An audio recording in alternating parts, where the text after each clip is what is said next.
આજની સભા 21 ગામ ઠાકોર સમાજ સે મિલન ભાવિસણા મુકામે આયોજન રાખવામાં આવેલું હતું। એ બદલ સમાજના દરેક આગેવાનો, વડેલો, યુવા મિત્રો અને સર્વ ભાવિસણા ગામ ઠાકોર સમાજ મોટી સંખ્યામાં રહી અને પ્રોગ્રામને બહુ સફળ બનાવ્યો અને સમાજના દરેક આગેવાન, યુવા મિત્રો અને વડીલોએ બહુ સારા આશીર્વાદ આપ્યા, સારા પ્રવચનો કર્યા અને બહુ સરસ આયોજન કરવામાં આવ્યું। બહુચર માતાના મંદિર આગળ જે સમાજની જે મિટિંગનું આયોજન કરવા બહુ સફળતાપૂર્વક આયોજન થયું, એમાં બહુ સરસ આયોજન કરવામાં આવ્યું અને સાહેબશ્રીનો બી બહુ આભાર કે એમને પણ એમનો કિંમતી સમય ફાળવી અને જે એમને હાજરી આપી એ બદલ એમનો બી બહુ આભાર। અને સમાજના દરેક આગેવાનો, યુવા મિત્રો, વડીલો અને મારા ભાવિસણા ગામના દરેક સર્વ ઠાકોર સમાજ, યુવા મિત્રો, વડીલો, આગેવાનો અને મારા સહમિત્રો એમનો પણ હું બહુ આભારી છું। વસ્તુ જય માતાજી, જય ઠાકોર સમાજ। આગેવાનશ્રીઓ, વડીલશ્રીઓ અને મારા ભાઈઓને અને બહેનોને મારા નમસ્કાર। મારો ટૂંકો પરિચય આપું છું આપને। મારું નામ ભરતજી ભીખાજી વેડંચિયા છે। મૂળ વતન મારું વેડંચિયા છે, રહીએ છીએ પાલનપુરમાં અને પાછલી બે ટર્મમાં હું અને મારી પત્ની ભારતી ઠાકોર વોર્ડ નંબર 7 ઢુંડિયાવાડી વિસ્તારમાંથી નગરપાલિકાના ચેરમેન પણ રહી ચૂકેલા છીએ। અને સાથે સાથે મારી સેવાઓ વિશે થોડો પરિચય આપીશ, જેનાથી તમને અને આપની આજુબાજુમાં રહેતા, ગુજરાતના કોઈ પણ ખૂણામાં રહેતા કોઈ પણ આપણા સમાજના વ્યક્તિને કે બીજા કોઈ પણ સમાજના વ્યક્તિને કોઈ પણ મદદની જરૂર હોય તો એ મદદ માટે તમે એમને સૂચિત કરશો તો આખા ગુજરાતમાં કોઈ પણ જગ્યાએ હું એમને મારી શક્તિ પ્રમાણે એમને મદદ કરી શકીશ। ગુજરાતની લગભગ લાખો મહિલાઓ સુધી મેં વિધવા પેન્શન સહાય પહોંચાડી છે। મહામૃતમ યોજનાના 1 લાખથી વધારે ફોર્મ ગુજરાતના ખૂણે ખૂણે મેં પહોંચાડ્યા છે અને પાલનપુર તાલુકાના અલગ અલગ વિસ્તારોમાં, અલગ અલગ ગામડાઓમાં આયુષ્યમાન ભારત કાર્ડ કે જેની અંદર અત્યારે 10 લાખ રૂપિયા સુધીની આરોગ્યલક્ષી સેવા મળે છે, એ પણ અમે 30,000 કાર્ડ અત્યાર સુધી પહોંચાડી ચૂક્યા છીએ, પોતાના ખર્ચે 1 રૂપિયો પણ લીધા વિના। તો હજુ પણ આપની આજુબાજુમાં ભગવાન કરે કોઈના ઘરમાં આવી કોઈ તકલીફ ના આવે, પરંતુ જો કોઈને પણ આવી તકલીફ આવે તો મારો નંબર છે 89 80 79 85 83। અહીંયા ઉપસ્થિત લગભગ મોસ્ટ ઓફ આપણા ભાઈઓના પાસે છે જ, તમે એમની પાસેથી પણ મેળવી શકો છો। તો આમાં એવું છે કે જુઓ, હું વધારે મોટી વાત નહીં કહું કારણ કે નાના મોઢે મોટી વાત થઈ જશે, પરંતુ એક વસ્તુ છે કે ચાહે રાજકીય પક્ષ હોય, સામાજિક સંગઠનો હોય કે પછી સરકારી ક્ષેત્રમાં આપણે કોઈ બી જગ્યાએ જોડાયેલા હોઈએ, હોદ્દાઓ તો માત્ર વ્યવસ્થાના ભાગરૂપે જ આપવામાં આવતા હોય છે। ઓવરઓલ આપણે બધા સમાજના સેવકો જ છીએ, તો પોતાની શક્તિ અને ભક્તિ મુજબ જેટલી પણ સેવા થતી હોય એટલી કરવા મારી આપ સૌને નમ્ર વિનંતી છે। ત્યારે પણ આપને કોઈ રાજકીય ક્ષેત્રમાં પદ કે હોદ્દો મળે કે ના મળે, સમાજની અંદર કોઈ હોદ્દો કે પદ મળે કે ના મળે, પરંતુ તમારી અંદર જે શક્તિ અને તાકાત છે, નોલેજ છે, એ પ્રમાણે સમાજને કંઈક આપવાનો પ્રયત્ન કરશો। જો હોદ્દાઓ લીધા પછી બી તમારે તો સમાજની સેવા જ કરવી છે ને, તો એ તો હોદ્દાઓ વગર પણ આપણે જો દિલથી, ખરા દિલથી કરવી હોય તો કરી શકાય છે। એના માટે કોઈ હોદ્દાની જરૂર જ નથી। શા માટે હોદ્દાની જરૂર છે? તમારી પાસે કોઈ નોલેજ છે, શક્તિ છે, તો તમે પડોશીથી માંડીને કોઈને પણ સેવા કરી શકો છો।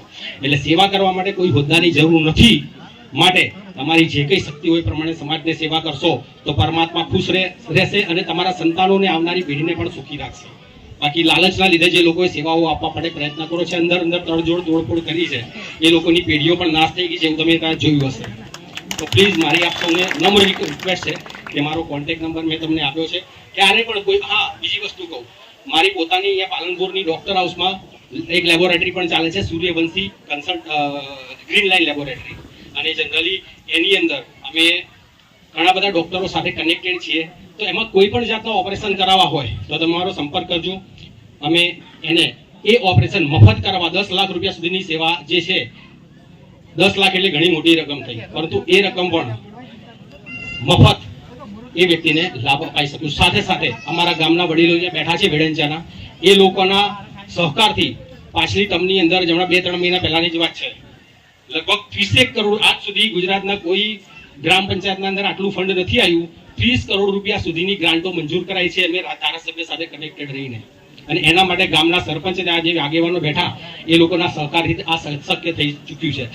ભાવિસણાથી વેડંચા જવાનું જે પેલો કોઝવે છે, લડબી નદીનું નાળું આવે છે, વરસાદ ફૂલ આવે ત્યારે તમને બધાને ખબર છે કે અવર જવર બંધ થઈ જતી હોય છે। વડીલશ્રીઓએ ખાલી એકવાર મને ધ્યાને દોર્યું હતું, એમને સાથે રાખી અને મેં ધારાસભ્યને રજૂઆત કરીને 9 કરોડ 80 લાખ રૂપિયાના ખર્ચે કોઝવે મંજૂર કરાવી નાખ્યું।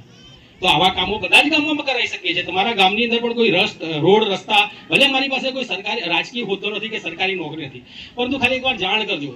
અમે તમને સાથે રાખીને પોલિટિકલ જે લોકો છે અમારી સાથે કનેક્ટેડ છે અને એમને પણ આ કામો કરવા છે, પરંતુ એની પ્રોપર રજૂઆતો આગળ થવી જોઈએ ને. તો તમારા ગામની અંદર કોઈ પણ રોડ, રસ્તા, પાણી કે વિકાસનું કોઈ પણ કામ હોય, શિક્ષણનું કામ હોય કે આરોગ્યનું કામ હોય, ખાલી એકવાર અમને ધ્યાન દોરજો. અમે તમારી પ્રોપર રજૂઆત ત્યાં આગળ પહોંચાડીને કામ કરવા પ્રયત્ન કરીશું. વધારે બોલાઈ ગયું હોય તો માફ કરજો. Thank you so much. ये मेरे साथी युवा को आप सभी को मेरा नमस्कार. My name is Payal. I am 20 years old. I am a student. तो આજે હું શિક્ષણ વિશે કહેવા માંગુ છું. એજ્યુકેશન ઇઝ ધ કી.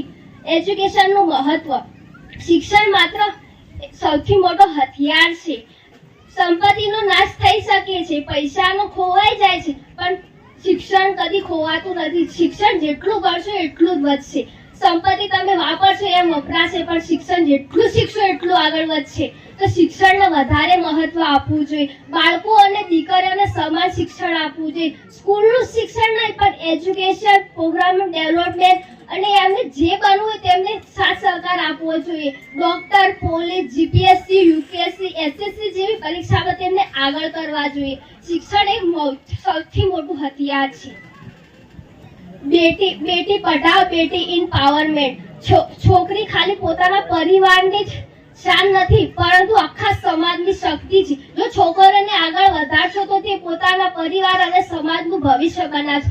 છોકરી ભણશે તો કુટુંબ અને પોતાના સમાજનું નામ રોશન કરશે. બે પરિવારના ઘર સાચવશે. છોકરીને છોકરા જેટલી જ સમાનતા આપવી જોઈએ. જેટલું છોકરાને ભણતરમાં પૈસા વાપરો છો એટલા છોકરીઓને પણ વાપરવા જોઈએ. અહીંયા જે ભાઈઓ બેઠા હતા એટલી ને એટલી અહીંયા પણ છોકરીઓ બેસવી જોઈએ. છોકરીઓને એટલું જ તક મળવું જોઈએ જેટલા છોકરાઓને મળે છે. છોકરીઓ કરતા છોકરાઓને વધારે તક મળે, પણ બંનેને સમાન તક આપવું જોઈએ. છોકરા છોકરીઓ બંનેને સરખા રાખવા જોઈએ. તેમને આગળ જે બનવું હોય, જેમ કે પોલીસ છે, યુપીએસસી છે, જીપીએસસી છે, એસએસસી છે, આઈપીએસ, યુપીએસસી જેવી પરીક્ષામાં તેમને આગળ વધારો. તેમનું ગોલ જે હોય તેમને સમજો. દીકરીઓને સૌથી વધુ સમજનાર માતા પિતા હોય છે. દીકરીઓને જો માતા પિતાની સમજે તો કોણ સમજશે? તેમને સમજવું જોઈએ કે તેમને શું જરૂરી છે. બસ ખાલી 18 વર્ષ થાય તેમને પરણાવ્યો તો આટલું જ છે તમારું કાર્ય? તેમને ભણાવો અને આગળ વધારો, તો જેથી તમારા પરિવારનું નામ રોશન કરે, સમાજનું નામ રોશન કરે અને તે આગળ વધે. જેમ કે દ્રૌપદી મુર્મુ, તે પણ એક ગરીબની દીકરી જ છે, જેમને કેટલી મહેનત કરીને આજ રાષ્ટ્રપતિ બની છે. કેમ? એમના માતા પિતાએ તેમને સપોર્ટ કર્યો છે, તારે જ આટલી આગળ હશે ને. તો તેવી રીતે તમે પણ તમારા દીકરી દીકરાને સપોર્ટ કરો, આગળ મોકલો. બસ ખાલી પૈસા નહીં એટલે કે બેસાડી દેવા એવું નહીં કરવાનું. પૈસા ના આવે તો સંઘર્ષ કરતે શીખવાડો. મહેનત શું છે તમને શીખવાડો કે મહેનત વગર કોઈ નહીં. તમે પણ મહેનત કરો અને સારા સંસ્કાર. સૌથી મોટા સંસ્કાર મા બાપ આવડે છે. તો જન્મે તેવું મોબાઈલ નથી આપવો. મોબાઈલ એક દુરુપયોગ છે. મોબાઈલનો સારો ઉપયોગ પણ છે ને દુરુપયોગ છે. દુરુપયોગ છે. જો ફોનમાં ખોટું કરે તો જેવું જોવે એવું કરે છે. જો સારું જોશે તો સારું કરશે અને ખરાબ જોશે તો ખરાબ જ કરશે.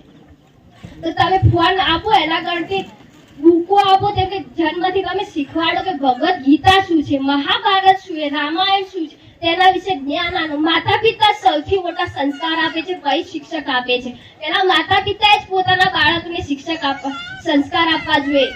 અને સંસ્કાર એ સૌથી મોટો વારસો છે જે માતા પિતા જ આપી શકે છે. જો ઘરથી સંસ્કાર નહીં મળે તો બીજેથી શું સંસ્કાર મળશે? એટલે માતા પિતાએ જ સંસ્કાર આપવા જોઈએ.